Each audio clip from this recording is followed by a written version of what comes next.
Hey everyone, this is Angel and Ryan, and this is the first installment of The Cheese Plate. I love the name. We're going to be discussing 3 topics today. The first one being that teaser that Ben Affleck showed on the set of Justice League of this guy. God bless. Deathstroke. And then we're going to be discussing why I'm personally really excited for this Thor movie. I've never been a fan of Thor, but this one's got me really excited. And then also I'm just going to give a quick impression of my thoughts on the video game Doom that I recently beat on Xbox One. But to start things off, we're going to be talking about this guy, Deathstroke. So if you don't know anything about Deathstroke, popular DC villain. He's essentially Deadpool, but serious. He has swords, he uses knives, he's a great assassin, he fights Batman. Like, his nickname in the comics when he first came out was the Terminator before Arnold. Was it? Yeah, it was Deathstroke the Terminator before. I did not know. Before Arnold Schwarzenegger kind of took that name and made it into This is the most I've learned today, being in college. Unfortunately, yeah. But Ben Affleck, if you don't know, recently shared some test footage of what it looked like of Deathstroke, and it looked really cool. It looked great. We don't know if this is for the Justice League movie or possibly teasing him as the villain for the new Batman movie. That's what I'm kind of leaning more towards. Yeah, I think, the thing with me is that, they're still filming Justice League. They haven't even started production on Batman. So people are saying that maybe it's just a screen test while they're there in front of a camera. But that shot looked way too good for a screen test. Yeah. So a lot of detail. You could tell it was CGI, but a lot of detail was gone into the armor looks amazing. And did you if you've heard any potential kind of spoilers or theories about the background of the scene? Mm-hmm. You saw the Batmobile in the background. Yeah, I noticed. It's supposed to be this little hangar type thing that he's in, which is a part of a ship that he built. So it's kind of a big, basically mobile bat cave that he can hold all of his stuff in. It could possibly be a post-credit scene for Justice League. That's what I was thinking. If they're kind of going the route that Suicide Squad did, where they actually ended up putting kind of a mid-credit scene or anything. Mm-hmm. I think that this could possibly be a mid-credits, or just into the movie, because they're probably not trying to do Personally, what I'm hoping is that it's rumored that the next Batman movie is going to be an iteration of Arkham somehow. Yeah. What if what if the Joker isn't the person to cause the outbreak at Arkham? Mm-hmm. What if Deathstroke, knowing how badass Batman is, makes it look like there's an outbreak going on at Arkham or whatever, a prison riot, and he's the one that heads that and throws him in there, locks him down, and releases all the criminals, and that's his way of taking Batman down. Of course. And what if the person who hired him is Amanda Waller? Because he kind of told her to you're right. back off. Okay. Suicide Squad. So I'm thinking maybe Amanda Waller probably hired Deathstroke. If Deathstroke is the villain for this movie, I'm thinking Amanda Waller hires Deathstroke to take out Batman. But why not do it in Arkham? It would make Deathstroke's job a lot easier, because by the time Batman even gets to Deathstroke, he's going to be beaten. True. Oh yeah, he's going to be torn up. So it's basically just going to be one of the video games. Yeah, his cowl is going to be all messed up. It'll be awesome. And I'm really hoping that's the story, because a lot of people want to see Joker as the main villain. Yeah, it would be cool, but we've got that so many times. A lot of people want to see Riddler. He would be Joker. I feel would be kind of in game.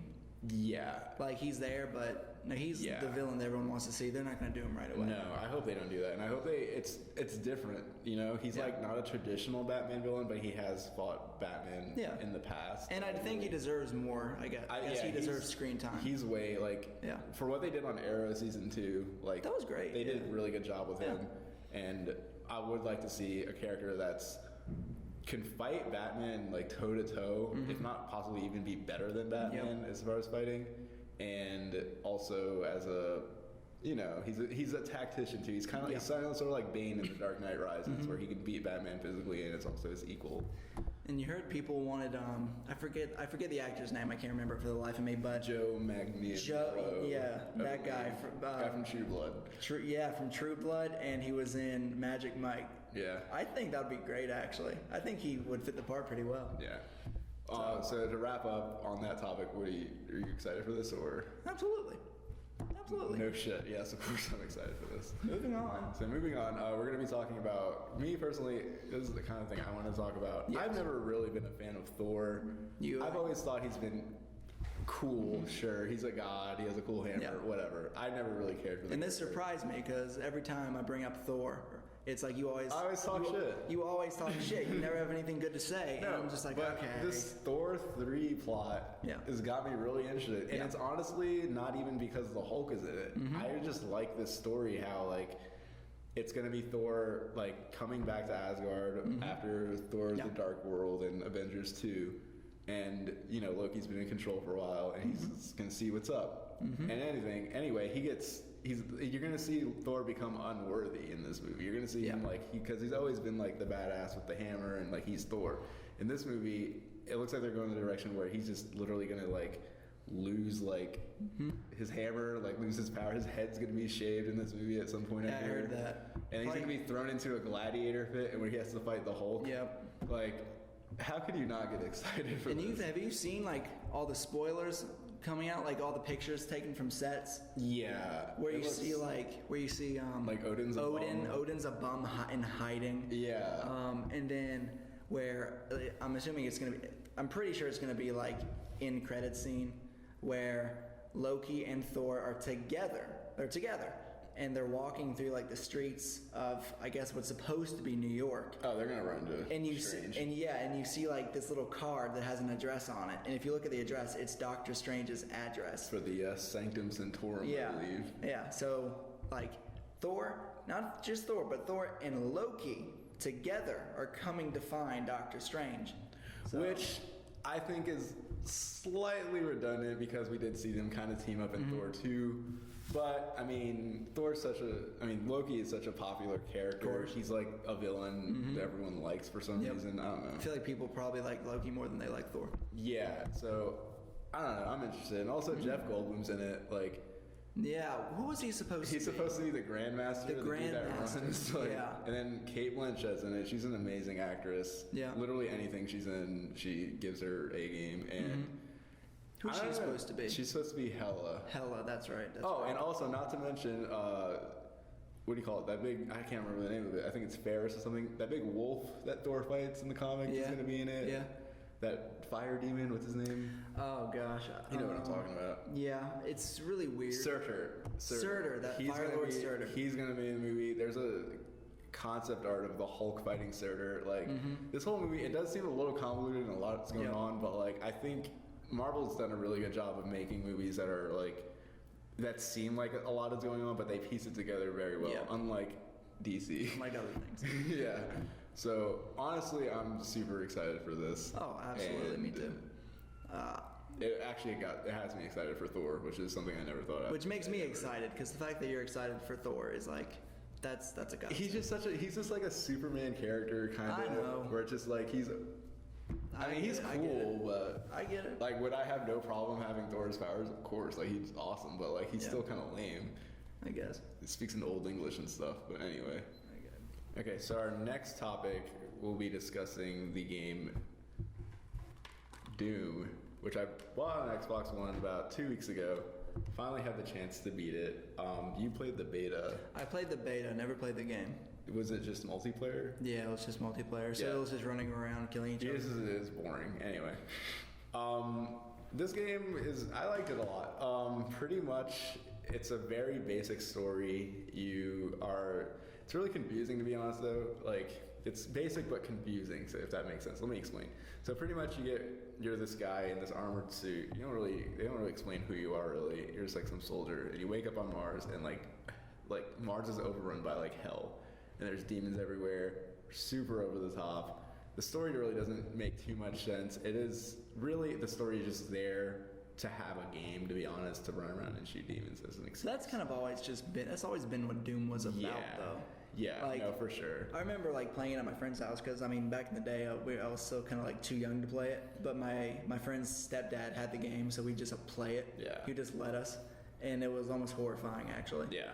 No, the atmosphere is awesome to this game. It literally feels like sometimes you're in hell, and you're just running around with a shotgun, and like, just jumping around everywhere like a madman, like shooting things and doing really gory, like violent, like kills and video games. it's super over the top, and a lot of the boss fights are actually really cool in this game, to be honest. There's this one boss fight you fight called the Cyber Demon, which is like they mixed like demon technology with like our modern futuristic technology. Kind of what I was getting from the name, but you know. Yeah, and no, it's pretty freaking intense, to be honest. One thing I didn't like about the game was it did get repetitive at times. I understand it's a first-person shooter, and it's like you can't really, there's not really much going on. But like, you go into a room and like there's these things that are called like gore. I don't know what they're called. They're these like little like things with gore in it. It's just very gross looking. It has like an orb on top, and when you go in there, you have to destroy that, and then a bunch of enemies spawn.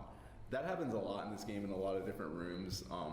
The level design is really cool. You can like, there's a lot of platforms, there's a lot of power-ups and different things like that within the area, but it does get repetitive at times, and that's really only my only knock on the game. I honestly had fun with it.